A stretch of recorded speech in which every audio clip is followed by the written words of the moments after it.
Olá pessoal, tudo bem? Aqui é o professor Álvaro, vamos lá para mais uma aula. Bem, continuando, no caso, na nossa disciplina Anatomia com ênfase em cabeça e pescoço, tá?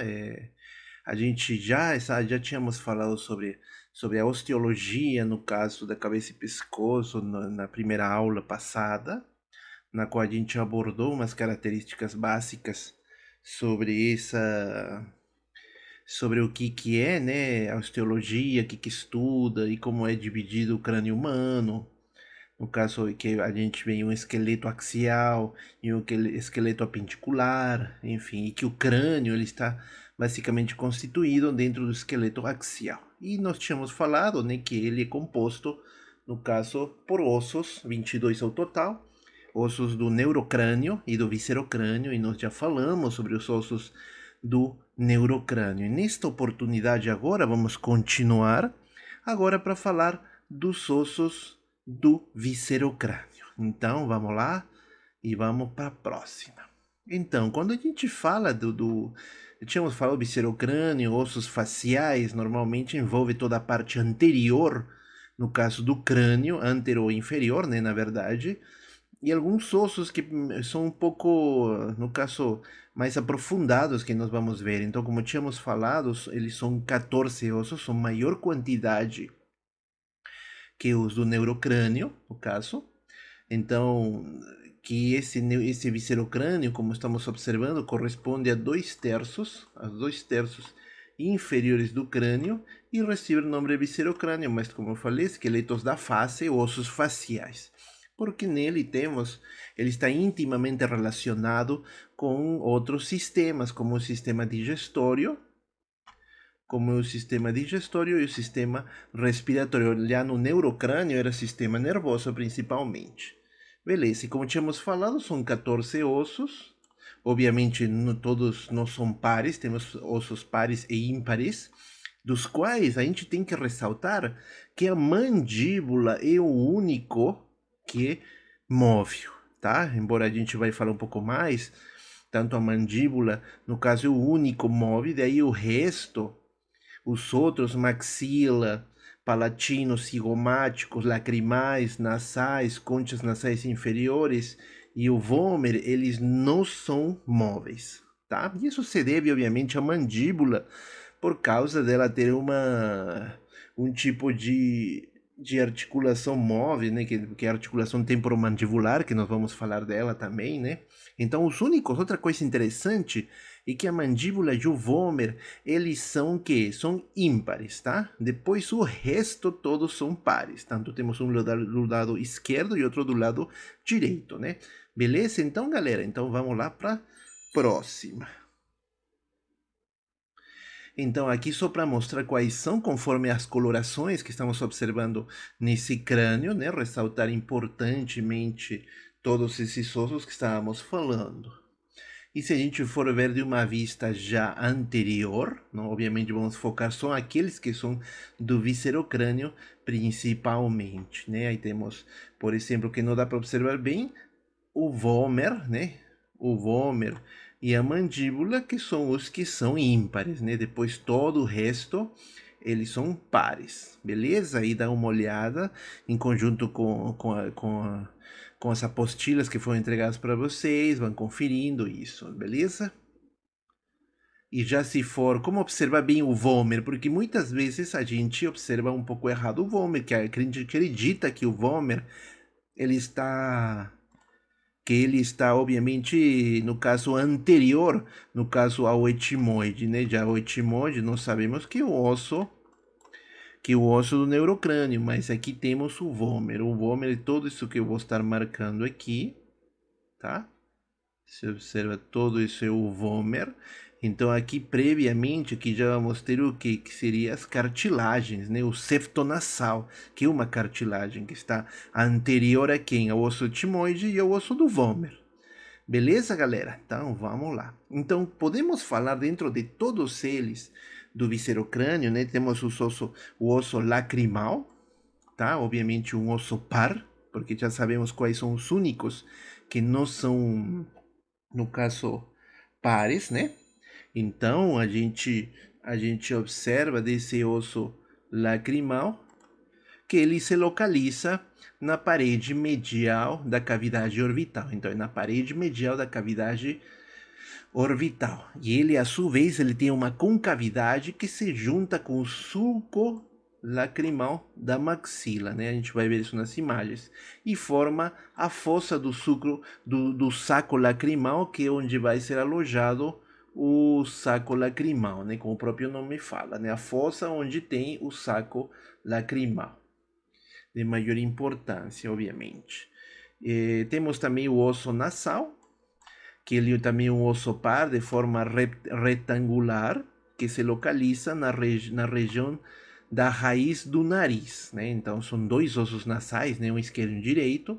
Esses ossos nasais, em conjunto com as maxilas, delimitam a abertura óssea da cavidade nasal, no caso que é uma abertura piriforme. A gente fala uma abertura piriforme porque ele tem uma forma triangular, né? Como estávamos observando, lembra, né? Que aí tem, já vamos ver nas figuras, né? Esses ossos nasais também, com as maxilas e as cartilagens, constituem o esqueleto também do nariz, né?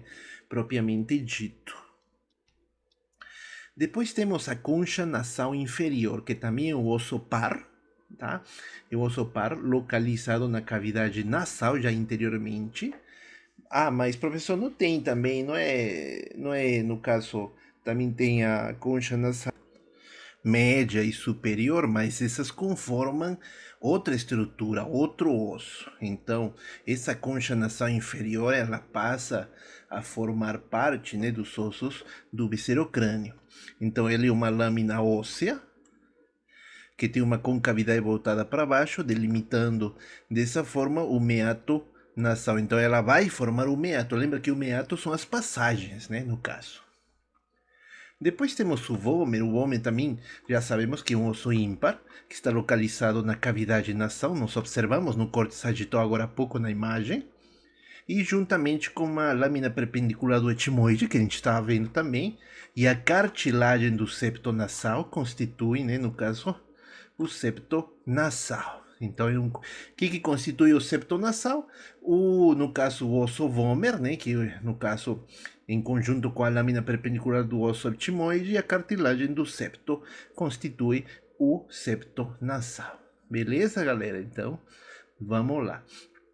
Nessa imagem, podemos observar uma vista anterior do caso do crânio, na qual evidenciamos os ossos que nós estávamos falando, principalmente a estrutura número 1 aqui, que seria o osso lacrimal. Que está mostrando o número 1 é o osso lacrimal e a fossa do saco lacrimal. Tá? Todo esse osso que vai conformar, né, no caso, a fossa do saco lacrimal. A número 2, aqui estamos vendo o osso nasal, obviamente aqui esquerdo e direito presentes, né? Você vê que são bem divididos, no caso, esse saco lacrimal, essa fossa, né, no caso.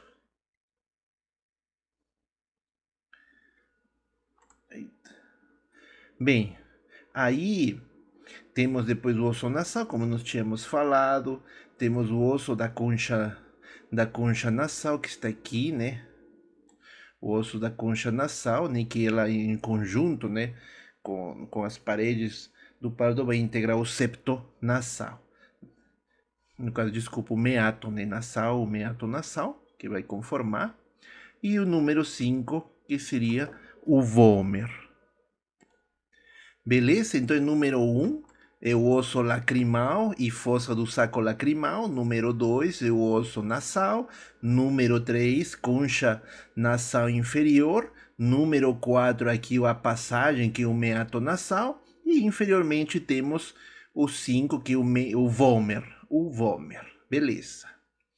Agora temos o osso palatino, né? O osso palatino é um osso par também, esquerda e direita, constituído por uma lâmina horizontal e uma lâmina perpendicular, tá?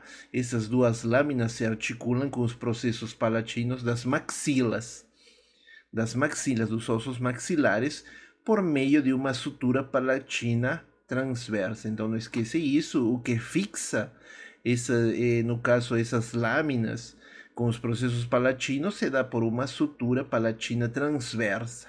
E assim eles vão integrar o quê?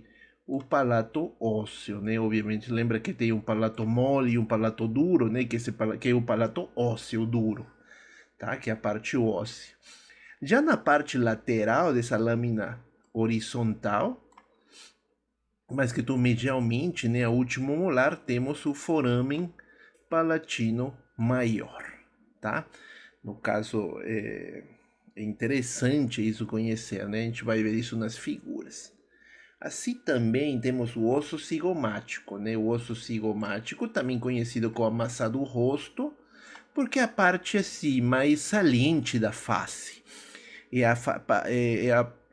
a parte mais saliente dessa face, e também o osso par, no caso em que muitas vezes em traumas, lesões, ela pode constituir um ponto que quebra facilmente, né? Obviamente pode ser qualquer outro tipo, mas como é o osso mais saliente, então a preponderância de uma fratura é maior. E ela apresenta processos por ela ser saliente, né? Aí vamos ter um processo maxilar, frontal e temporal. O processo maxilar, obviamente, que está antero-inferiormente, se articula com a maxila, por isso um processo maxilar, onde o cigomático se articula com a maxila por meio de umas suturas. Lembra que tudo é articulação, mas aqui são chamadas suturas, são articulações fibrosas do tipo suturas. Essa sutura é cigomático maxilar. Temos um processo frontal, com o qual ele vai se articular também, né, com o osso frontal, superiormente, no caso, por meio de uma sutura frontocigomática. Bem facinho, né, gente? Não dá como se perder, né? E o processo temporal, na qual temos que ele vai se articular com o osso temporal, né? Esse processo cigomático do osso temporal, constituindo o famoso arco cigomático. Isso aqui é interessante, que é uma coisa que a gente aprende mais, né? Ah, o arco cigomático é aquilo lá, se articula, né, com o osso temporal. Ah, beleza, isso é através do processo temporal. Bem, agora aqui nessa figura podemos observar uma vista inferior desse viscerocrânio, onde vamos observar as estruturas que nós estamos falando. Lembra que tínhamos falado dos processos? No caso, agora vamos falar o processo palatino da maxila. No caso, é toda essa parte aqui, né? O processo palatino, no caso. E aí vamos ter a lâmina. Já temos a lâmina horizontal do osso palatino, porque aqui, no caso, esse aqui é a maxila, e aqui atrás o osso palatino, né? No caso. Aí na parte 3, aqui na parte mais embaixo, temos a lâmina perpendicular do osso palatino, tá? Lembra que eu falei que o osso palatino tem uma lâmina horizontal e uma lâmina perpendicular presente, né, no caso.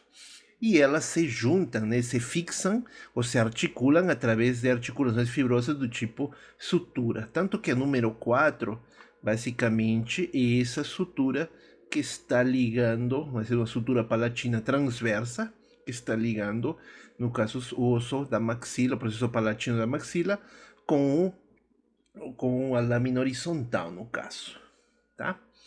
Assim mesmo, na estrutura 5, quase no final, temos a espinha nasal transversa, espinha nasal posterior,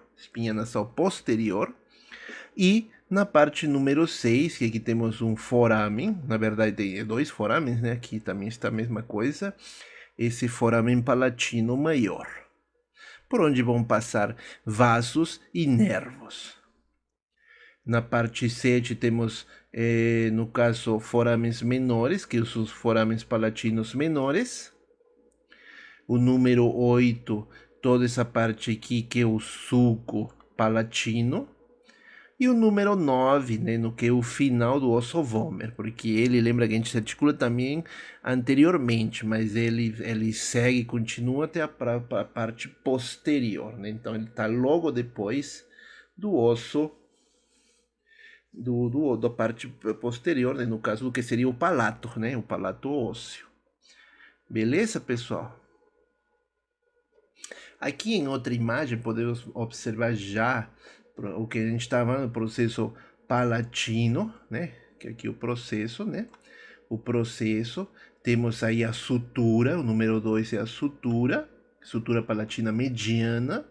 O número 3, que a gente viu a sutura palatina transversa. O número 4, no caso, que é a lâmina horizontal do palatino. Então, essa parte aqui, a lâmina horizontal do palatino, aqui também, né? Porque são duas, né? O número 5, no caso, que é o forame incisivo, onde temos uma famosa prega, né? No caso, que ela se irrita bastante, né? Às vezes quando você come algo azedo, principalmente. E na 6 temos a tuberosidade da maxila, que é a parte final, né? Logo após o último canal alveolar, obviamente da parte superior da maxila, né? No caso. Já na vista anterior do crânio, já falando da maxila, né, principalmente, a gente vai observar o processo frontal. O processo frontal é aquela ligação que tem, né, no caso, que vai ter entre o osso da maxila e o frontal. Aí vamos observar também, aqui já no número 2, o processo cigomático, que é a junção da maxila com o cigomático, né, principalmente. Aí na estrutura 3, a gente vai encontrar, no caso, o processo alveolar, com as eminências alveolares. Quando a gente fala dessas eminências alveolares, obviamente o processo é essa parte aqui, né? E as eminências são essas saliências, né, dos canais alveolares, né? Principalmente. A estrutura 4, é a abertura piriforme, que no caso, né, vai ressaltar toda a abertura piriforme, né, que é conformada, né, lembra que tínhamos falado, é conformada que vai conformar o septo nasal, se dá através da cartilha do septo, do vômer e do osso etimoide, né. Depois temos a estrutura 5, que é a margem infraorbital. Estrutura 5, margem infraorbital. A 6 vamos ter um foramen, que é o foramen infraorbital, pelo qual vão sair os vasos e nervos. A 7, aqui já vamos ter a crista cigomático-alveolar, tá? A número 9, a 8, na verdade, que é a eminência canina, que isso aí é específico, a gente na maxila, a gente vê que de todos os dentes, aquele que tem maior, no caso, que é maior tamanho, sempre vai, tanto o alveolo, né, a cavidade alveolar, no caso, é o canino, né, o dente canino. Então tem no caso, um alveolo maior, né, uma fossa. Aqui no 9, as fossas incisivas, dos ossos incisivos, né, os primeiros 4. No caso, a 10, já temos a fossa canina, também presente, né, o que segue, né, que continua, né, no caso, essa fossa canina. O número 11 já é a sutura intermaxilar, o que está dividindo, né, essas duas suturas. O número 12, no caso, a espinha nasal anterior, sabe, essa espinha aqui que está presente, espinha nasal anterior. O número 13, o meato da concha, bom, o meato nasal inferior, né, mas ele é formado, como nós tínhamos falado, no caso, pelo osso, né, da concha nasal inferior. Aí temos número 14, no caso, processo maxilar. O número 15, processo frontal, onde se articulam os ossos, né, como nós tínhamos falado. O número 16, a face lateral da maxila. E o número 17, a face orbital presente. Aqui podemos observar uma vista lateral do crânio, onde podemos ver já mais estruturas focadas tanto com a maxila como o osso cigomático. Se a gente for falar dessas estruturas, no caso 1 a 4. Estaremos falando de estruturas da maxila, como podemos ver, até que a gente já falou um pouquinho na outra imagem, só para ver de outra vista, né? A eminência canina, né? No caso que essa saliência, no caso, e aí temos a fossa incisiva dos ossos incisivos, o número 3 já da fossa canina, né? Que é maior de todos os ossos, e no caso 4, aquela espinha nasal anterior. Beleza? Isso está conformando estruturas dentro da maxila. E já do cigomático, que são 5, 6 e 7, né? Podemos ver aqui o processo maxilar, o processo frontal e o processo temporal, formando aqui o que a gente fala, né, o famoso arco cigomático. Esses processos, não esqueçam que eles são as articulações com os ossos vizinhos. No caso, o processo maxilar se articula com a maxila, processo frontal com o osso frontal e o processo temporal com o osso temporal. Ou seja, a gente falando do osso cigomático. Então a maxila, para falar um pouquinho mais, também é um osso par, né, no caso, o osso par, pneumático, lembra porque era pneumático? Porque ele tem cavidades por onde entra ar, né, tem os seios, o seio maxilar, que é o maior seio de todos os seios paranasais. Então, ele constitui a parte mais central da face, porque ele está mais perto da região mediana e se articula com todos os ossos do viscerocrânio, com exceção da mandíbula. Por isso, o maxilar, a maxila é muito importante, porque você está observando, se articula com todos os ossos do viscerocrânio, com exceção da mandíbula. E essa maxila é uma coisa interessante, que ele tem osso pouco denso, ele é um osso pouco denso, ou seja, que tem maior proporção de parte esponjosa, né, o díploe, né, que tínhamos falado na aula anterior, em relação à parte compacta, né, as lâminas externa e interna. A maxila direita se une à maxila esquerda através da linha mediana, né? Nós já tínhamos visto a linha mediana nas figuras anteriores, através de uma sutura, obviamente, da sutura intermaxilar. Assim mesmo, essa maxila interessante, ela é composta, né, de um corpo central e 4 processos. A gente vai observar, no caso, esses processos, principalmente, temos um processo frontal, que se projeta superiormente para se articular com o osso frontal, como nós tínhamos falado, através de uma sutura frontomaxilar.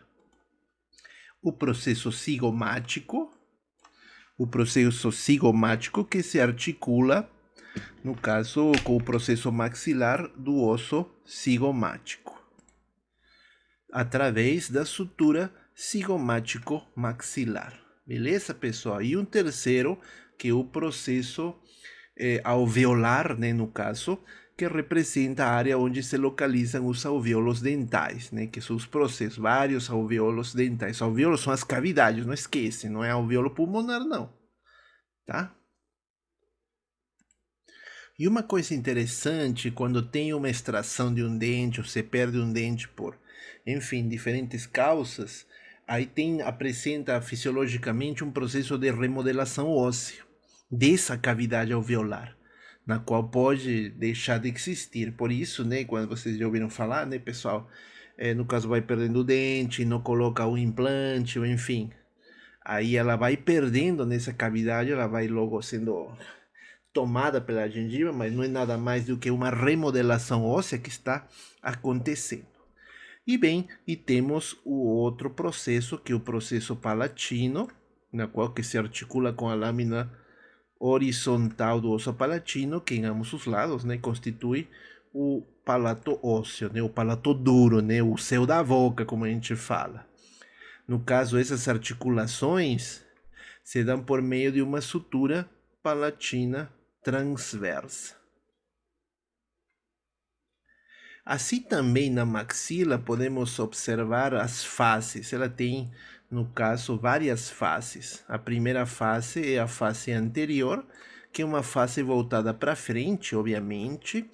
Nela podemos encontrar a delimitação da abertura da cavidade nasal, no caso, né? No caso, a parte que era a famosa abertura piriforme, que acontece pela junção das maxilas com os ossos nasais, servindo de suporte para as cartilagens nasais e assim formarem também o septo nasal que nós tínhamos falado.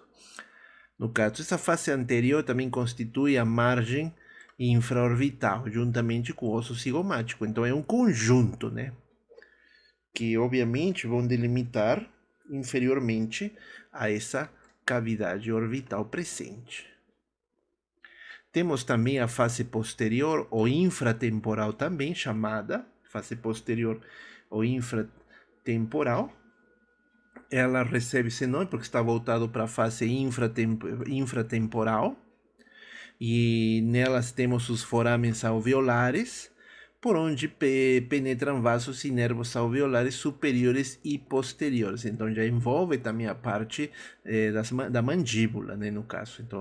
Então na maxila, nessa face posterior, temos a presença, no caso de vasos e nervos alveolares superiores e posteriores, que irão, né, a partir de percorrer todo o seio maxilar e chegar nas raízes dentais, né, principalmente.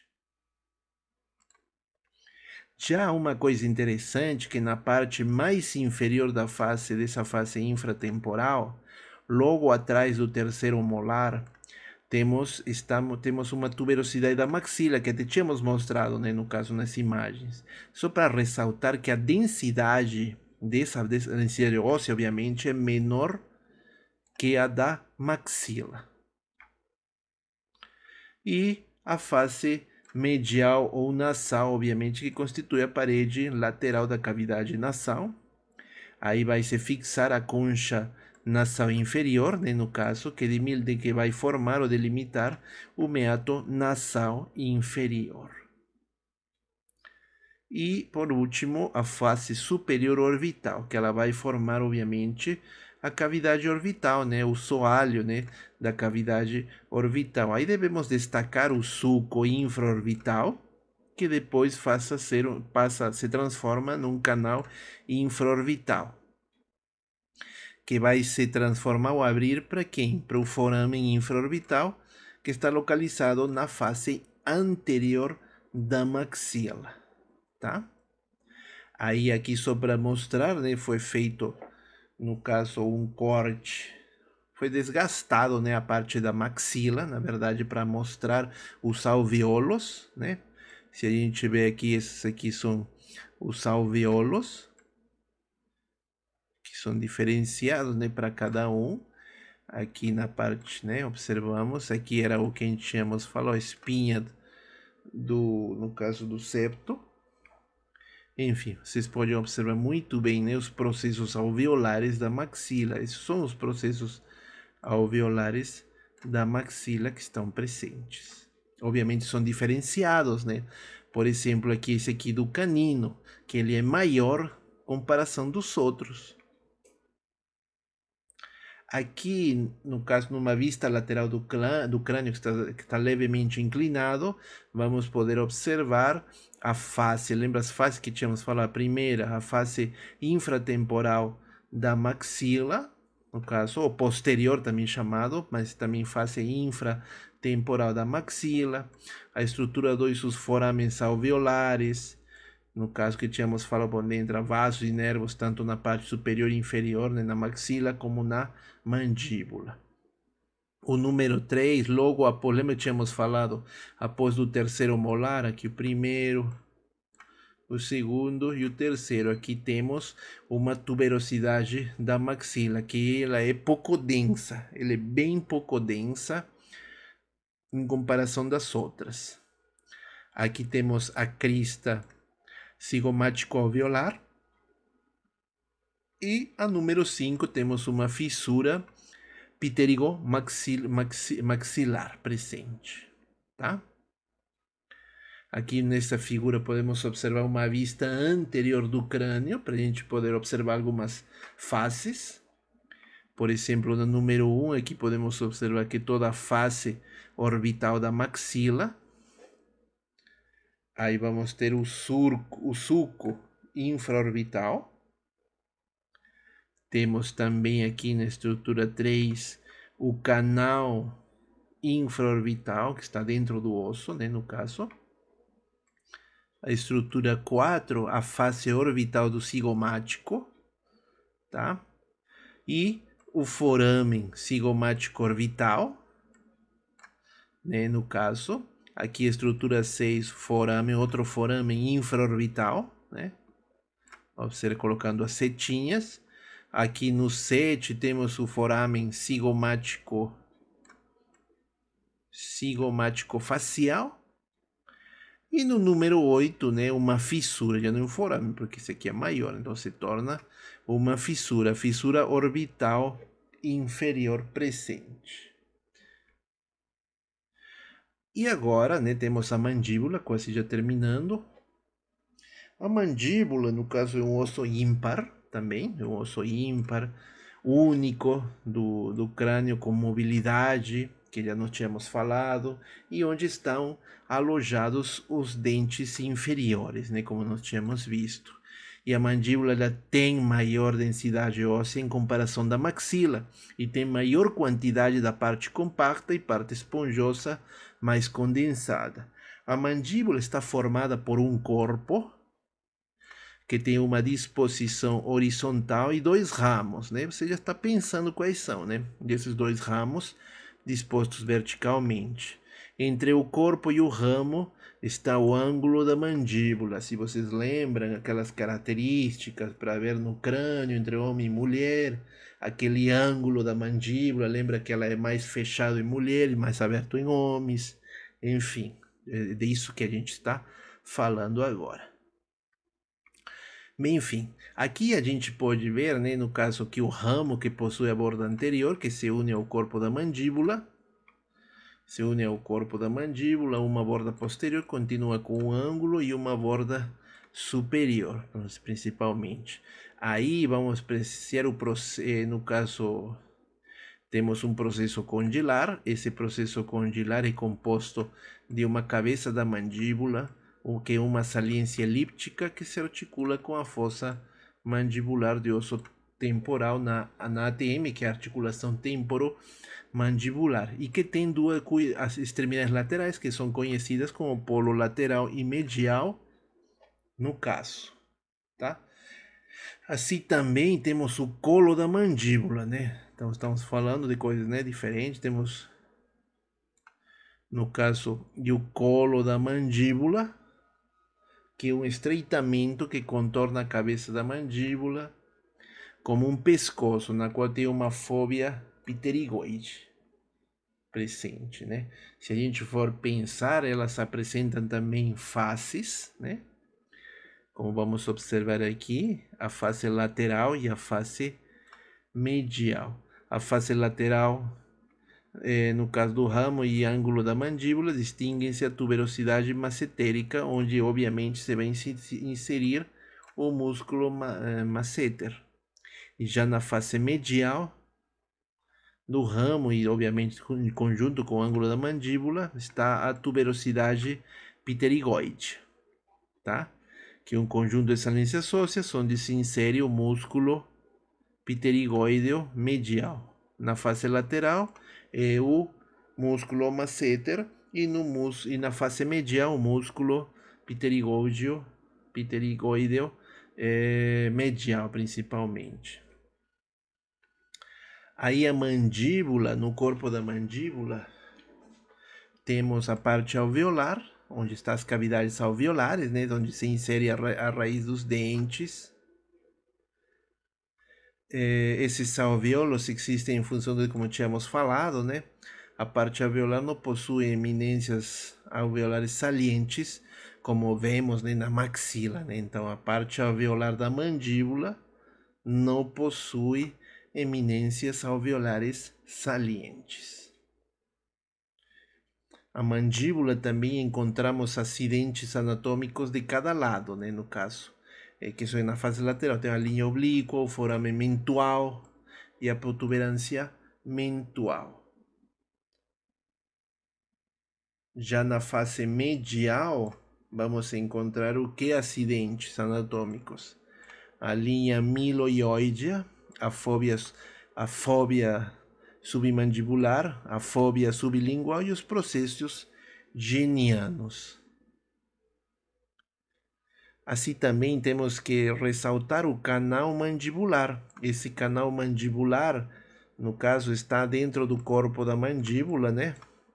E aí passa vasos e nervos alveolares inferiores. Esse canal nasce no forame mandibular, que está situado na face medial do ramo, e ainda vai atravessar o corpo da mandíbula. No caso, através da região dos dentes premolares. Se a gente observar num corte sagital essa mandíbula, né, vamos observar com maior visibilidade esse canal mandibular. E ele segue no caso, canal mandibular, que segue uma curva de concavidade antero-superior. No caso, a primeira parte do segmento anterior é horizontal e depois se eleva gradualmente até alcançar o nível do forame mentual. O ponto mais baixo da curva se localiza geralmente na região do primeiro molar, onde o canal encontra-se 1 centímetro acima da base da mandíbula. Calma que a gente vai ver isso nas imagens. Só para acrescentar algumas coisas interessantes, de acordo com estudos feitos em 80% das mandíbulas estudadas, o terceiro molar é o dente mais próximo do canal mandibular. E em seguida vem o segundo molar em 15% dos casos. A menor distância encontrada entre o nervo alveolar inferior e uma unidade dentária, no caso, um segundo molar, por exemplo, foi de 6 a 7 milímetros. Então é bem menor mesmo. Já se fazemos uns cortes frontais, o canal mandibular apresenta-se com secção circular oval e destaca a lâmina cortical óssea que demarca seus limites, como vamos observar nas imagens. Então aqui nas imagens podemos observar um corte frontal da mandíbula. Esse corte frontal, podemos aqui o que estávamos falando, a densidade, que ela é bastante densa, tanto na parte esponjosa, e a espessura também, né, da parte compacta é maior do que comparado, né, no caso, com o osso da maxila. Aqui na vista lateral da mandíbula também já vemos todas as partes, né, que corresponde, principalmente.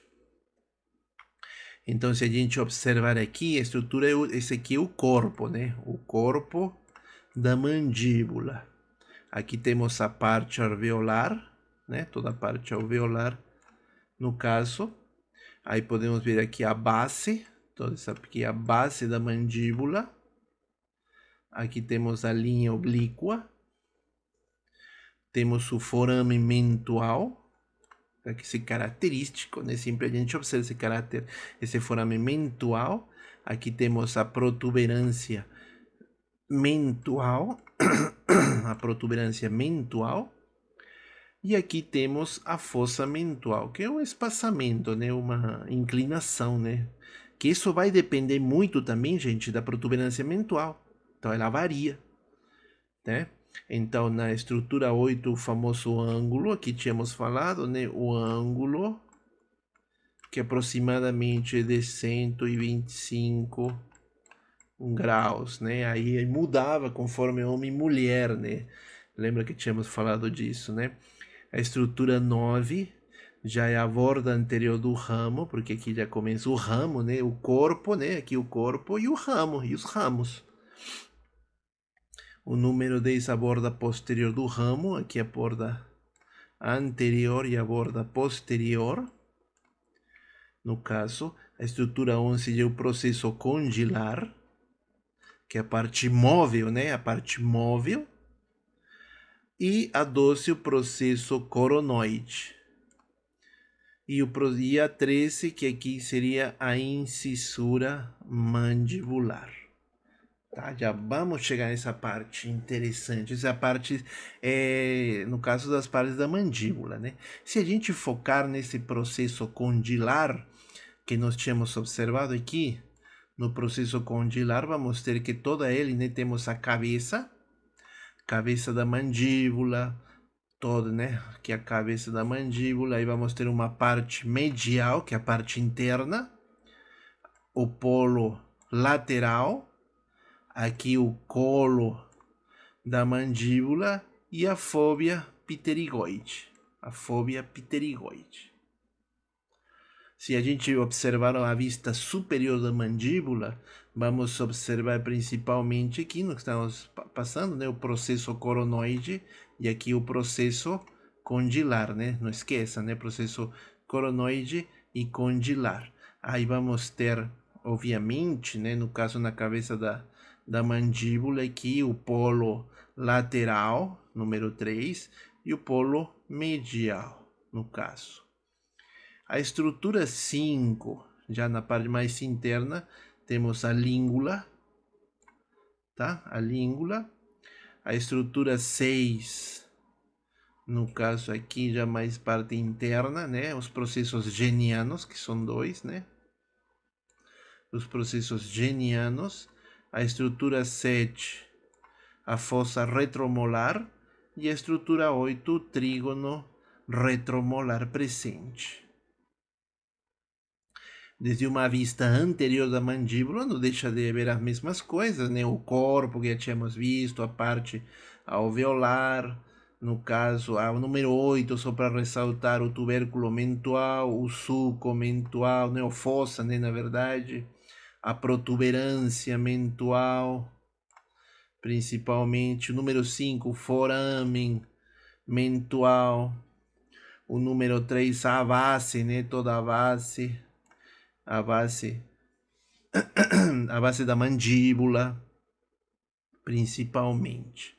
E já tínhamos visto todas essas estruturas. Só de outra vista, né? O número 11, capaz, esse aqui é a fossa retromolar. É a fossa retromolar. Beleza? E aqui para observar, de uma vista medial, agora internamente, já é uma coisa mais interessante.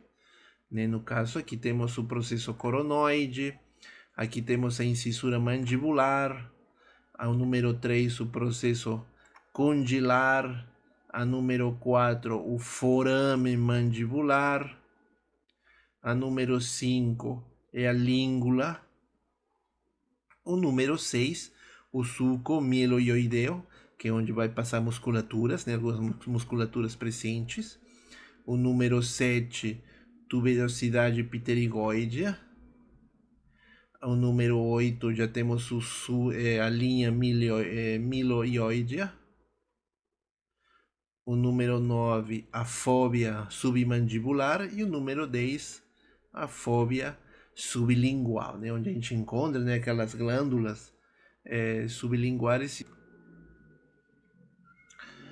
Aqui na parte alveolar da mandíbula, né, podemos encontrar a parte cortical removida para mostrar a inserção das raízes. Observem como se observa dentro da parte esponjosa, né, do osso, que é bastante maior, né, no caso.